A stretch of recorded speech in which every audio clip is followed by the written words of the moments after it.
बिस्मिल्लाहिर्रहमानिर्रहीम। नाजरीन, पाकिस्तान किसान टीवी दे नाल मैं तुहाडा मेज़बान मियाँ तसव्वुर एजाज। दोस्तों, यह दूसरी गंदम की वैरायटी जिहड़ी तलाशे गुमशुदा वन जिंदा नाम रखा है उनके फील्ड च खड़े हैं। पहले ज़रा थोड़ा जिहा ना 6 कनाल जगह है, इनका ज़रा व्यू देख लो थोड़ा जिहा, फसल की ओवरऑल पोजीशन की है। बाकी तुहानूं सारे इहदे बारे जिहड़ी डिटेल है वो तुहाडे नाल शेयर करने हैं। पहली गल यह कि ये जिहड़ी तलाशे गुमशुदा 1 ते 2 मिक्स जिहड़ी ना पिछले साल की वीडियो तुसीं देखी है, उहदे विच मिक्स सी, असीं उहनूं लैदा करके जिहड़ी छोटे कद की वैरायटी सी उहनूं जिहड़ा ना असीं तलाशे गुमशुदा 1 का नाम दिता है, ते जिहड़ी वड्डे कद की वैरायटी उहनूं 2 का नाम दिता है। 2 ते अलग व्लॉग बनाया और 1 ते अज जिहड़ा ना असीं तफसील च गल करांगे। अगर इनके ओवरऑल वैरायटी के करैक्टर वाल जाइए तो वैरायटी के करैक्टर के जनरल चीज़ां बाद तुहानूं दिखांगे भी। पहली चीज़ यह है कि इनका जो कद है सिर्फ 27 तो 28 इंच होंदा है, इस तो ज़्यादा नहीं होंदा। दूसरी चीज़ यह है कि इनका जो रंगत है, रंगत इनकी बहुत खूबसूरत, तुहाडे सामने बड़ा अच्छा गहरा जड़ा ना ग्रीन रंग होंदा है।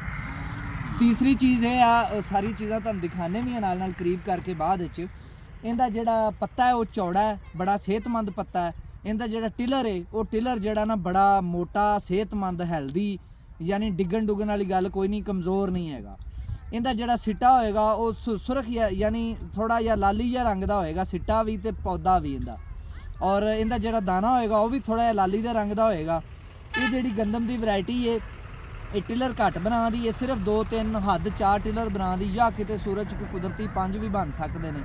सुहागे की काश्त दे विच ये जड़ा ना ये सिर्फ इन्हें टिलर बना दी है। वैसे ड्रिल काश्त च 2-3 टिलर बना दी, सुहागे की काश्त च 5-6-7 तक भी जा सकती है। अच्छा, सीड इनका जड़ा ना आम अपनी गंदम तरह ही पैंदा है। सीड थोड़ा मोटा होंदा है, तकरीबन जड़ा ना 55 किलो 60 किलो पाना चाहिए। असी वैसे 50 किलो पाया, थोड़ा जिहा जमीन च मामूली जिहा वत्तर घट सी, ते इस वजह तो थोड़ा जिहा जड़ा ना नंबर ऑफ प्लांट्स घट ने। अच्छा, उस तो बाद जिहड़ा इनका आटा है ये पिहा के वेख्या है, इनकी रोटी खा के वेखी है, इनका आटा बहुत अच्छा है। अपने आम देसी जिहड़ा पाकिस्तान दे विच आटा इस्तेमाल किया जाता है उनके नालों भी इनकी क्वालिटी बहुत अच्छी है। ठीक है, लेसदार आटा होंदा है, बड़ा ज़बरदस्त किस्म का, रोटी आकड़दी नहीं दी, ये बहुत अच्छी चीज़ है, यानी खाण दे वाले नाल हर तरह टेस्टिड है। ठीक है, उस तो बाद जनाब इनकी जिहड़ी पैदावारी सलाहियत है वो मैं ये समझना कि 60 तो रख के ते 80-85 मन तक भी है, 82-83 मन तक असीं इनकी पैदावार लै चुके हैं। बाकी इस दफ़ा की पैदावार इंशाअल्लाह ताला तुहाडे नाल शेयर करांगे।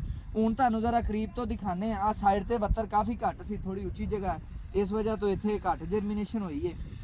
हुण तुहानूं ना एक पौधा दिखाना, उहदे नंबर ऑफ टिलर भी दिखाना। अगर असी एक पौधा देख लें तो इहदे विच 3 टिलर ने, सिर्फ 4 ने, बल्कि 3 ते 1 4। हुण मजीद कोई टिलर नहीं बनना क्योंकि वो टिलर की स्टेज तो गुजर चुकी है। अगर असी इहदे च आने, इहदे च 2 ने, एक नवा बनया थोड़ा जिहा, 3 टिलर हो गए। ए 2-3 ज़्यादातर 2-3 टिलर ही ने। एक पौधा है इहदे 4 टिलर है ने, यानी 2-3-4 ओवरऑल। अगर पौधे की हैल्थ देखो तो टिलर बहुत मजबूत है, जिस तरह बड़ा मजबूत किस्म का टिलर है। रंगत बहुत अच्छी है, पत्ता बहुत खूबसूरत है, चौड़ा है। ठीक है, पत्ते की रंगत अच्छी है और ओवरऑल जी ना बहुत अच्छी चीज़ है। हर तरह जी ना टेस्टिड है, जिहड़ियां चीज़ां तुहाडे नाल शेयर कीतियां वो टेस्टिड चीज़ां ने और इंशाअल्लाह ताला 100% हतमी सारियां गल्लां ने। दूसरी चीज़ यह है कि इहदे ते हुण तक 6 कनाल जगह है, इहदे च 1 बोरी DAP पूरी इस्तेमाल हुई है और 1 बोरी इहदे च यूरिया इस्तेमाल हुई, 1 इनू पानी लगा है।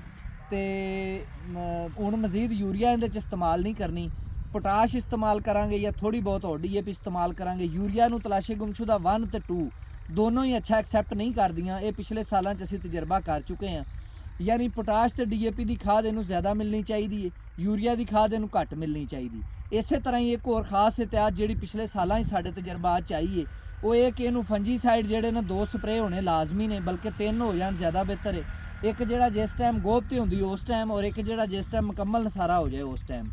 बाकी पैदावारी सलाहियत इनकी बहुत अच्छी इंशाअल्लाह ताला। ये साडे कोल 6-7 वैरायटियां असीं मंगाईयां सन मैक्सीको तो, जिन्हां चों साडी एक वैरायटी कामयाब हुई और एक जिहड़ी मिक्स सी, उहदे विच कुछ लंबे कद दे दाने भी सन।